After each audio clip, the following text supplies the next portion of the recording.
Hi, my name is MadhavGupta and I am contesting for the position of General Secretary of Academic Affairs for the undergraduate students. I am currently the Institute Secretary of Academic Affairs and Head of Student Support Services. In my previous capacity, I was involved as an academic coordinator at the institute level. Both of these positions have given me a very broad idea about how things work, how the policies are implemented, and how the institute administration work. That these two positions also gave me a ground level reality of what all the students face issue, what all career paths they are confused in, if they are confused in doing research or choosing about different careers, and what are the possible difficulties that they all face during interacting with their various academic systems. I have been doing groundwork for the past 30 days from various institute level authorities, professors and the students, which gave me a very multi-lensed approach to align my vision with the institute academic system and the students' need. My vision would be to liberalize the institute system to align it with the students' need, to lobby with the institute administration and the students and bring them on the same page, and provide an all-inclusive environment to the institute students full of opportunities in curriculum, research and career opportunities.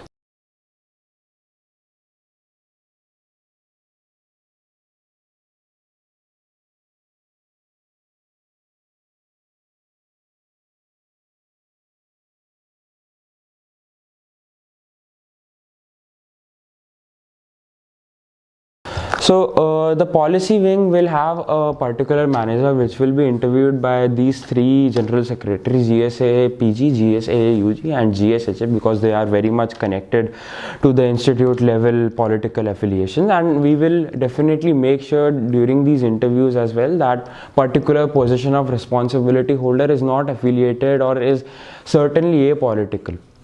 Secondly, the events and the sessions will be carefully scrutinized by all of these three people, and any kind of social outreach by the page of law and policy wing or the undergraduate academic, postgraduate academic council or the hostel council will definitely be seeking permission from these general secretaries. Thirdly, since the social media guidelines are in place already, I feel that there will not be a huge problem about the social media operations, because the guidelines state clearly that who all to share the password and account details with.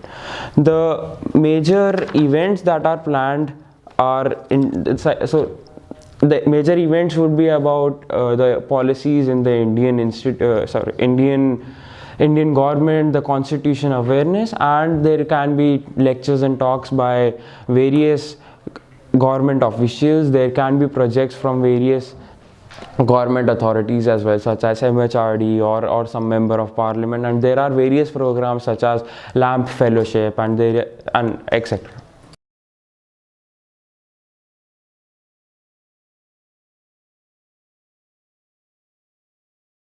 So the major motive of this interaction would be to have informal discussions between the students and the general secretary, and the general secretary should know about the various needs of students.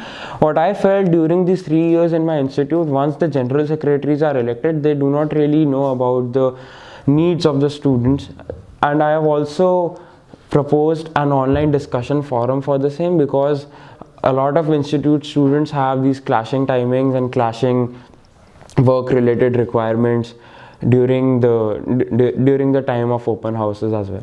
The theme can be decided based on the current situation at that time. If there is a particular issue that is popping up, the theme can be decided along those lines. If not, the open house can be very general to ask any kind of questions that the student populace wants to address to the general secretaries.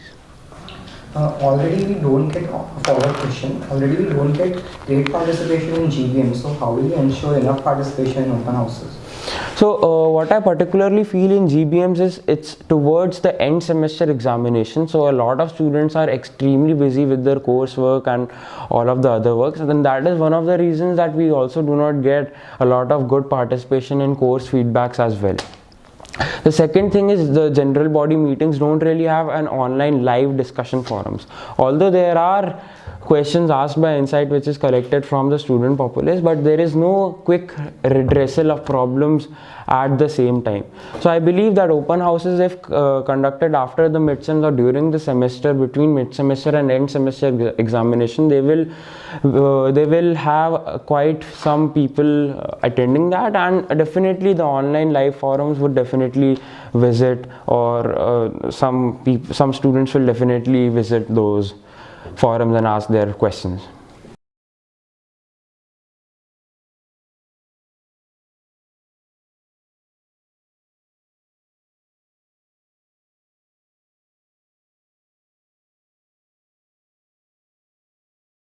So the student lounge and lecture hall complex has these two major fundamental problems. The student lounge has the problem of funding. So previously it was proposed in Anmol Gupta's tenure, and the proposal has been approved in principle, but they just have to carefully look at it, and it wasn't followed up in the last semester because of other priorities by the General Secretary. The library extension of timings has that problem that after the end of academic year in around April, the institute hires new staff, and that is the time when the DDFA, the Deputy Director of Financial Affairs, has to be pitched correctly about the extension of timings with proper proof. What I plan to do is, I think there is no current data existing that what timings the students want the central library to be extended to. I believe that certainly during the semester, when exams are not happening, or at the beginning of the semester, 24/7 library would not serve a huge purpose, because there will not be a lot of visitors. So we need to conduct a particular survey, what are the possible timings that the student library needs to extend it to, and then we can pitch it to the Deputy Director of Financial Affairs. Of the student lounge, we will try our best to pitch it to legacy projects, which are an alumni funded projects of various batches in the institute. So follow-up question. Then if you in the library, usually after 10 p.m. you don't see many students, and library operation is expensive considering it's massive 3-floor story building, etc. So how will you ensure that your point oversees these aspects? I didn't get the question. So I mean that library is a costly affair, and we don't see many students after 10 p.m.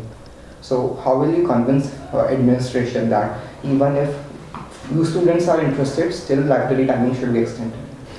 So as I particularly said before, if there is enough need done by the survey, then the institute authorities can be convinced, because this is something a very basic need of the students, and if the institute isn't willing to fill such a basic need of the students, I think the institute authorities are not doing a very good job in fulfilling the student satisfaction. And based on the data, we can definitely ask for certain amount of extension for the library timings.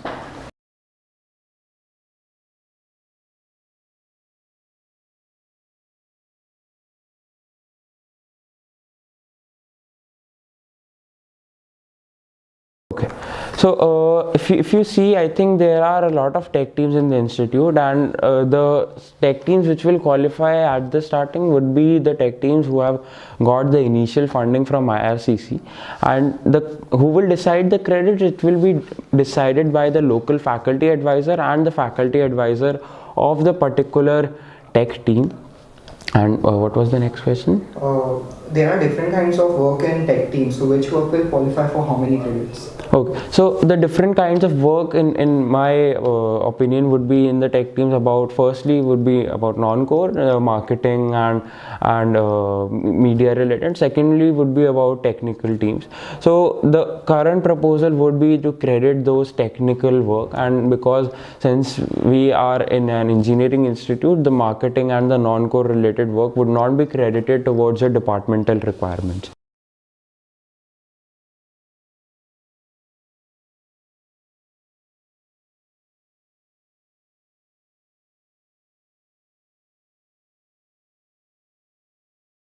So the research hackathon will not be a very technically exhaustive hackathon or technically advanced hackathon. It will comprise of basic problems of the institute. So if you see that in the previous academic year we conducted a research hackathon after the research X concluded in the research X, I'm so sorry, and that was received a good response by the first year students. And regarding your second question, if What will be the structure of the hackathon? yeah, the structure of the hackathon will be similar along the lines of the general competitions happening in first year. There will be mentors for the first year students. There will be problem statements floating for the first year students. They have to make teams of 2, 3 or 4. That particular details and semantics need to be figured out, and the duration would be around 1 to 1.5 weeks.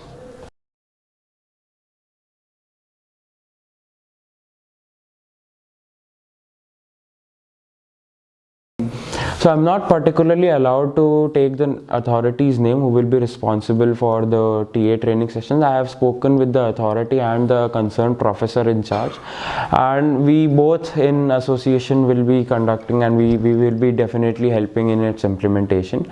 And the second question. What was the time? What will be the timeline for it? The timeline for it is still in the process of it will be still be figuring out in the next 1 or 2 months once I get elected. But the rough timeline would be at the start of each academic year. The UGTAs and the PGTAs which are selected for the courses will be trained via TA training session by the authority, and then there will be around 1500 to 1800 TAs which will be trained for a half-day session.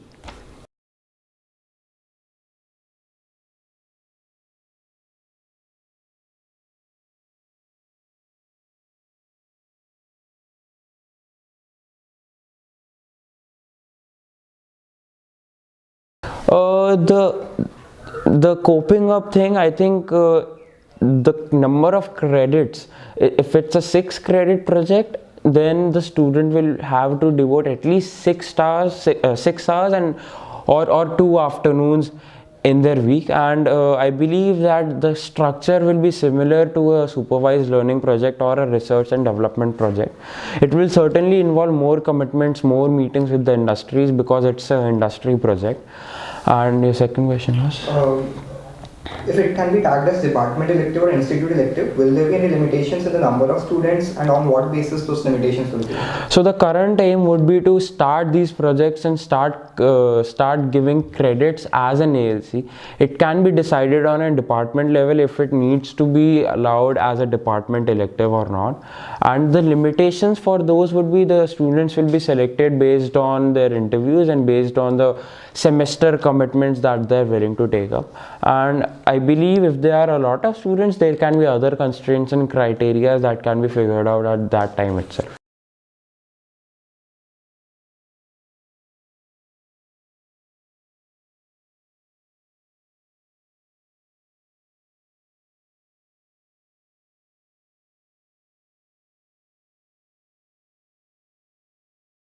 So thank you for giving me this wonderful opportunity. I'd like to thank Insight. The second thing is that this is my manifesto that I prepared after extensive groundwork, and feel free to reach out to me on Facebook if you feel anything is missing. I'll definitely put it in my plan of action.